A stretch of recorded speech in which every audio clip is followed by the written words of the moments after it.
Sweden में कुरान पाक को जलाए जाने के मामले में अब भारत की इस मुस्लिम तंजीम ने एक बड़ा कदम उठाया है। भारत की यह मुस्लिम तंजीम अब इस पूरे मामले पर एक बड़ा कदम उठा रही है और इस मुस्लिम तंजीम ने एक बड़ा ऐलान कर दिया है। जानिएगा कि कौन सी है हिंदुस्तान की वो मुस्लिम तंजीम कि जिसने मुस्लिम ममालिक से एक बड़ा मुतालिबा कर लिया है। कुरान जलाए जाने को लेकर इस मुस्लिम तंजीम ने तमाम मुस्लिम ममालिक से एक बड़ा मुतालिबा किया है। इस मुस्लिम तंजीम का क्या नाम है? यह कौन सी मुसलमानों की जमात है कि जिस मुस्लिम तंजीम ने, जिस मुस्लिम जमात ने इस पूरे मामले पर एक बड़ा कदम उठाया है? इस मुस्लिम तंजीम का क्या नाम है?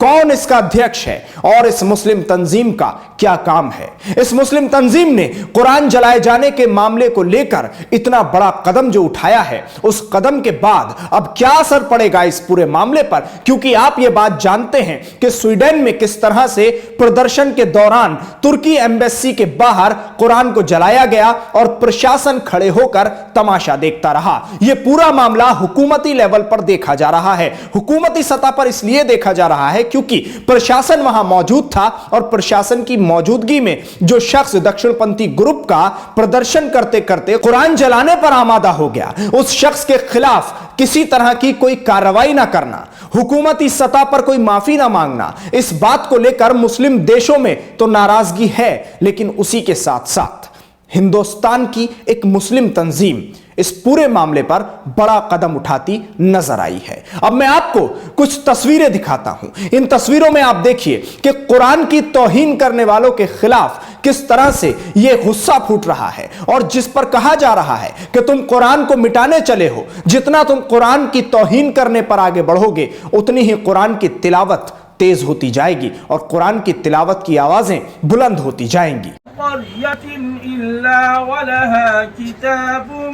मालूम मा तस्बिकु मिन उम्मतिन अजलहा व मा यस्तअखिरून वक़ालू या अय्युहल्लज़ी नुज़्ज़िला अलैहि ज़िक्रु इन्नका लमजनून। कुरान की तिलावत हो रही है क्योंकि कुरान को जलाया गया, इसलिए मुसलमानों में इस पूरे मामले को लेकर काफी आक्रोश है, गुस्सा है। मैंने आपको कल की खबर में बताया था, आपने सुना होगा कि जिस तरह से पाकिस्तान, सऊदी अरब और उसके साथ साथ तुर्की इस पूरे मामले पर पहले ही अपनी कड़ी आपत्ति दर्ज करा चुके हैं, लेकिन उसके बाद जब उस शख्स पर, कुरान जलाने वाले पर कोई कार्रवाई नहीं हुई, हुकूमती लेवल पर किसी तरह की कोई माफी नहीं मांगी गई और उस शख्स को कोई सजा नहीं दी गई, उसके बाद मुस्लिम देशों में गुस्सा बढ़ता गया और उसी गुस्से का नतीजा था कि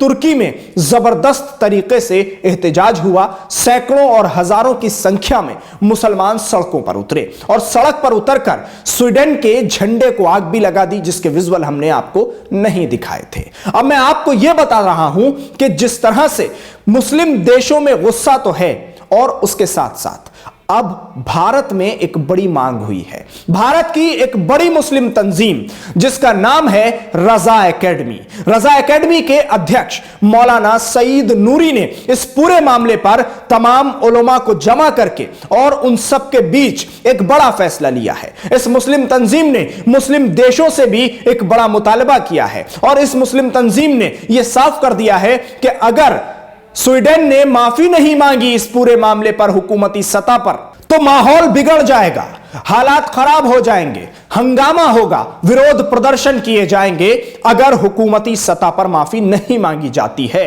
और सबसे बड़ा मुतालबा मुस्लिम देशों से किया गया है रजा एकेडमी के जरिए। मैं आपको सबसे पहले रजा एकेडमी के फाउंडर मौलाना सईद नूरी का बयान सुनाता हूं। उन्होंने, सुनिए, इस पूरे मामले पर क्या मुतालबा किया मुस्लिम देशों से। ये कुरान पाक जो है मामला नज़र किया गया, आतिश नज़र किया सभी से, आज उसकी मजम्मत के लिए आप लोगों को यहाँ पर बुलाया गया है और इसके अंदर कुछ हम लोगों को इस सिलसिले में क्या करना चाहिए इस पर गौर फौज किया जाए।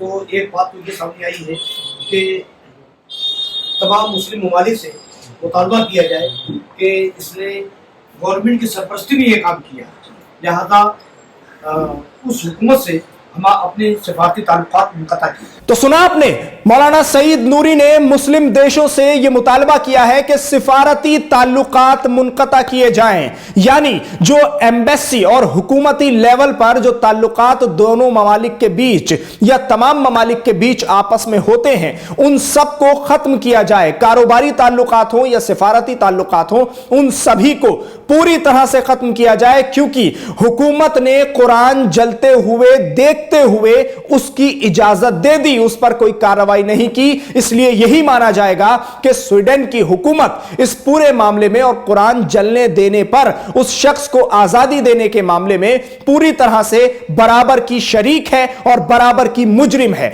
यह बात मुस्लिम तंजीम की तरफ से कही गई है। रजा एकेडमी ने इस बात को साफ कर दिया है कि मुस्लिम ममालिक विरोध प्रदर्शन तो कर रहे हैं, अपना गुस्सा तो दर्ज करा रहे हैं, लेकिन ये जितने भी मुस्लिम ममालिक हैं इन सभी को यह चाहिए कि स्वीडन का खुलकर बाइकॉट करें और स्वीडन से सिफारती ताल्लुकात को मुनक़ता कर दें। अब देखना यह होगा कि कौन कौन से मुस्लिम ममालिक हैं कि जिन पर इस बात का असर पड़ेगा और वो कुरान जलाए जाने के मामले के बाद स्वीडन से अपने सिफारती ताल्लुकात को मुनक़ता करेंगे। अब देखिए इस पूरी बैठक में जो मुसलमानों की बड़ी तंजीम की बैठक हुई है उसमें आगे क्या बातचीत हुई है और क्या एक बड़ा अल्टीमेटम दिया गया है। रोशनी है, कुरान है खजाना, कुरान रोशनी है, वो कौन शह है जिसकी कुरान में कमी है कौले मोहम्मद कौले खुदा फरमान न बदला जाएगा, है कौले मोहम्मद कौले खुदा फरमान न बदला जाएगा, बदलेगा जमाना लाख मगर कुरान न बदला जाएगा।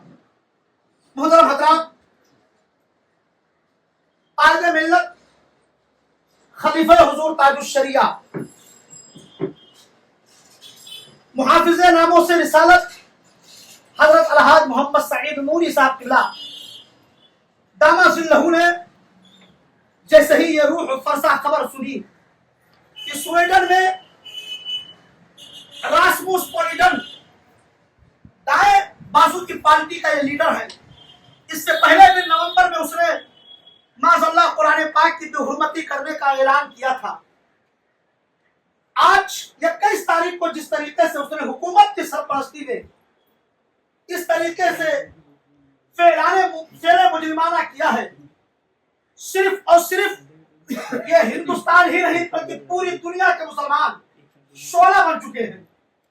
अगर हुकूमत स्वीडन ने इस मामले पर माफी नहीं मांगी तो ये जान लीजिएगा कि पूरे मुल्क में और पूरी दुनिया में एक हंगामा बर्पा होने को तैयार है। तो साफ तौर पर अल्टीमेटम दे दिया गया है कि अगर हुकूमती लेवल पर, हुकूमती सतह पर कोई माफी नहीं मांगी गई और उस शख्स के खिलाफ कार्रवाई नहीं की गई कि जिसने कुरान को जलाने की ये हिमाकत की है और उस शख्स ने हुकूमत के सामने, खासतौर से प्रशासन के सामने इस चीज को किया है जिससे मुसलमानों में गम और गुस्सा है और मुसलमानों के जज्बात आहत हुए हैं, उनकी भावनाएं आहत हुई हैं। इसलिए यह डिमांड की जा रही है भारत की मुस्लिम तंजीमों के जरिए, जिसमें रजा एकेडमी ने बड़ा कदम उठाया है और उन्होंने साफ तौर पर कहा है कि अब साफ साफ लफ्जों में माफी मांगनी होगी स्वीडन की हुकूमत को, वरना उनका बाइकॉट किया जाएगा और मुस्लिम देशों को चाहिए कि वो स्वीडन से सिफारती ताल्लुकात मुनक़ता करें, खत्म कर दें और सिफारती ताल्लुकात उनसे